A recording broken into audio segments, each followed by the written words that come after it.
Welcome back. Jammu కాశ్మీర్లో ఉగ్రదాడి ఘటన తీవ్ర కలకలం రేపుతోంది. పహల్గామ్లో టూరిస్టులపై ఉగ్రవాదులు కాల్పులకు తెగబడ్డారు. ఈ ఘటనలో పలువురికి బుల్లెట్ గాయాలు కాగా వారిని స్థానిక ఆసుపత్రికి తరలించి చికిత్స అందిస్తున్నారు. ప్రస్తుతం ఘటనా స్థలంలో ఉగ్రవాదులు జమ్మూ పోలీసుల మధ్య ఎదురు కాల్పులు కొనసాగుతున్నాయి.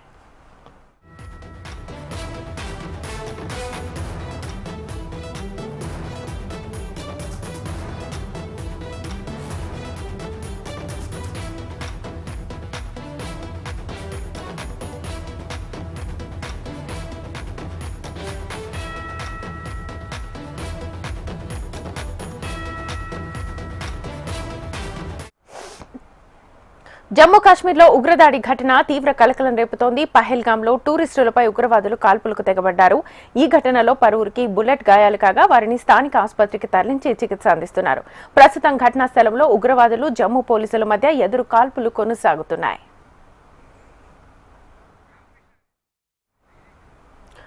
ప్రతిక ఇదే అంశానికి సంబంధించి ఫుల్ డీటెయిల్స్ మా ఢిల్లీ ప్రతినిధి రామకృష్ణ అడిగి తెలుసుకుందాం లైవ్ ద్వారా. రామకృష్ణ, ఇక టెర్రరిస్టుల అటాక్ జమ్మూ కాశ్మీర్ లో జరిగింది. అయితే ఇటీవల కాలంలో జమ్మూ కాశ్మీర్ చాలా ప్రశాంతంగా ఉంది. ఇక్కడ టూరిస్టులు చాలా సేఫ్ గా వచ్చి ఇక్కడ పరిసర ప్రాంతాలను చూసి వెళ్ళడానికి ఒక అవకాశం అనేది కేంద్ర ప్రభుత్వం కల్పించింది. అందుకు తగ్గట్టుగా భారీ భద్రతను కూడా ఏర్పాటు చేసింది. అయినా సరే ఈ రోజు ఒక టూరిస్ట్ రిసార్ట్ మీద అటాక్ జరిగింది. ఇది చూసుకున్నట్టుగా అయితే పహల్గామ్ లోని బ్యారిసన్ వ్యాలీలోని ఒక టూరిస్ట్ రిసార్ట్ మీద అటాక్ జరిగింది. అక్కడ చాలా మంది టూరిస్టులు ఉన్నారు. అయితే ఆ టూరిస్ట్ కి రిసార్ట్ కి వెళ్ళడానికి కూడా అక్కడ సరైన వెహికల్స్ వెళ్ళడానికి కానీ ఏదైనా వెళ్ళడానికి కూడా అక్కడ ఫెసిలిటీ లేదు. కేవలం నడిచి వెళ్ళాలి, లేదంటే ఇక గుర్రాల మీద వెళ్ళాలి. ఇదే అవకాశం ఉంది అక్కడికి వెళ్ళడానికి. అలాంటి ప్లేస్ మీద కావాలని టార్గెట్ చేసుకొని ఈ అటాక్ చేయడం జరిగింది. మరి ఈ అటాక్ జరిగిన నేపథ్యంలో భారత సైన్యం అప్రమత్తమైంది. ఒక 5 టూరిస్టులు ఇప్పటిదాకా కూడా ఇంజూర్ అయినట్లు సమాచారం అందుతుంది. మరి భారత సైన్యం ఇమీడియట్ గా రంగంలో దిగింది. జమ్మూ కాశ్మీర్ పోలీసులు అలాగే ఆర్మీ కూడా రంగంలోకి దిగింది ఇప్పుడే. అయితే మరి దాదాపుగా చూసుకున్నట్టుగైతే ఈ నెల జూలై 3 నుంచి ఇక్కడ అమర్నాథ్ యాత్ర కూడా జరగబోతుంది. ఈ పహల్గామ్ ఏదైతే జరిగిందో పహల్గామ్ మీద నుంచే యాత్రికులంతా కూడా వెళ్లాల్సి ఉంటుంది. మరి ఈ నేపథ్యంలో కేంద్ర ప్రభుత్వం చాలా అప్రమత్తమైంది. ఇటీవల కాలంలో ఇక్కడ అటాక్స్ అనేవి చాలా తగ్గినాయి. ఆర్టికల్ అంటే అక్కడ కొత్త ప్రభుత్వం ఏర్పడిన తర్వాత, అలాగే అక్కడ ఎన్నికలు జరిగిన తర్వాత అక్కడ పరిస్థితి అంతా టోటల్ అండర్ కంట్రోల్ లో ఉంది. మరి ఈ నేపథ్యంలోనే ఇలా జరగడం, మరి కేంద్ర ప్రభుత్వం కూడా దీని మీద చాలా దృష్టి సారించింది. కేంద్ర హోంశాఖ మంత్రి అమిత్ షా అలాగే కేంద్ర రక్షణ మంత్రి రాజ్నాథ్ సింగ్ ఇద్దరు కూడా జమ్మూ కాశ్మీర్ అధికారులతో మాట్లాడుతున్నారు. అక్కడ తాజా పరిస్థితిని పర్యవేక్షిస్తున్నారు. ఇక్కడ ఆర్టికల్ 370 తొలగించిన తర్వాత ఇక్కడ పరిస్థితి అంతా టోటల్ గా చక్కదిద్దడం జరిగింది. మొత్తం టోటల్ గా అంతా బాగుంది అనుకున్న సమయంలో ఇలాంటి సంఘటన జరగడం మీద, అది టూరిస్టుల మీద జరగడం. మామూలుగా జనరల్ గా అయితే ఉగ్రవాదులు పోలీసులను టార్గెట్ చేసుకుని వాళ్ళ మీద అటాక్ చేస్తూ ఉంటారు. కానీ ఇక్కడ చూసుకున్నట్టుగైతే ఈ రోజు టూరిస్టుల మీద జరిగింది. దీన్ని చాలా సీరియస్ గా పరిగణిస్తుంది కేంద్ర ప్రభుత్వం. కేంద్ర హోంశాఖ మంత్రి అమిత్ షా అలాగే రక్షణ మంత్రి రాజ్నాథ్ సింగ్ కూడా అఫీషియల్స్ తో మాట్లాడి తాజా పరిస్థితిని పర్యవేక్షిస్తున్నారు. శతఘాతులకు యుద్ధ ప్రాతిపదిక చర్యలు చేపట్టాలని చెప్తున్నారు. ఆర్మీ హెలికాప్టర్స్ కూడా రంగంలోకి దిగుతున్నాయి.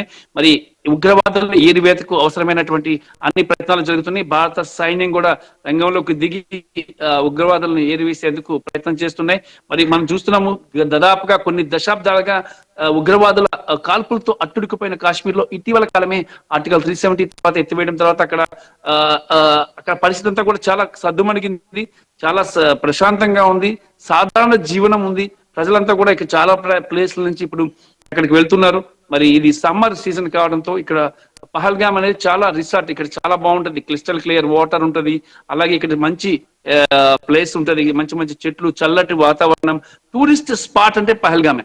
మరి ఇలాంటి పహల్గామ్ లో టూరిస్టుల మీద అటాక్ చేయడం వెనకాతల ఉన్న ఉద్దేశం ఏంటి, అసలు ఏ గ్రూప్ అటాక్ చేసింది అనే దానికి సంబంధించి అధికారుల నుంచి సమాచారం ఇవ్వాల్సి ఉంది.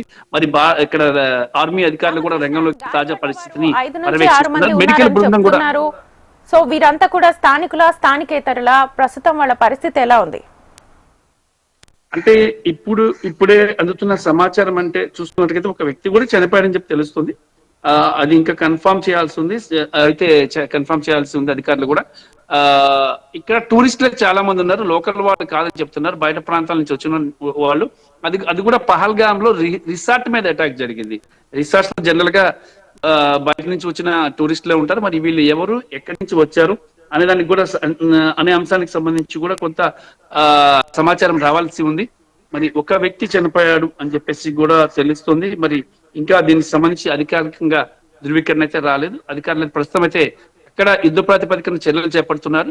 టెర్రరిస్టులను ఎతికివేసేందుకు ఇప్పటికే దాదాపుగా 30 దాకా కార్లు, బాంబు బుల్లెట్ ప్రూఫ్ కార్లు ఆ రంగంలోకి దిగి, ఆర్మడ్ కార్లు రంగంలోకి దిగాయి. భారీగా సైన్యం కూడా రంగంలోకి దిగింది. మరి ఎందుకంటే టెర్రరిస్టులకి బారి నుంచి భయపడి ఇప్పటిదాకా కూడా కాశ్మీర్ కి రావాలని కొంత భయపడేవాళ్ళు. కానీ ఇప్పుడు పరిస్థితి బాగుంది, కొన్ని సంవత్సరాల నుంచి అని చెప్పేసి అనుకుంటే ఇప్పుడు తాజాగా ఇది జరిగిన నేపథ్యంలో ప్రభుత్వం దీన్ని చాలా సీరియస్ గా పరిగణిస్తుంది. టెర్రరిస్టులపై ఉక్కు పాదం మోపేందుకు ఇప్పటికే ఆల్రెడీ ప్రధానమంత్రి నరేంద్ర మోడీ కూడా అధికారులతో అందరితో కూడా మాట్లాడడం జరిగింది. అలాగే కేంద్ర మంత్రులతో, ప్రత్యేక బృందంతో కూడా మాట్లాడడం జరిగింది. మరి కాశ్మీర్ ని చాలా టార్గెట్ గా పెట్టుకున్నారు. ఎందుకంటే కాశ్మీర్ లో శాంతి నెలకొల్పడమే ప్రధాన. రైట్ రామకృష్ణ.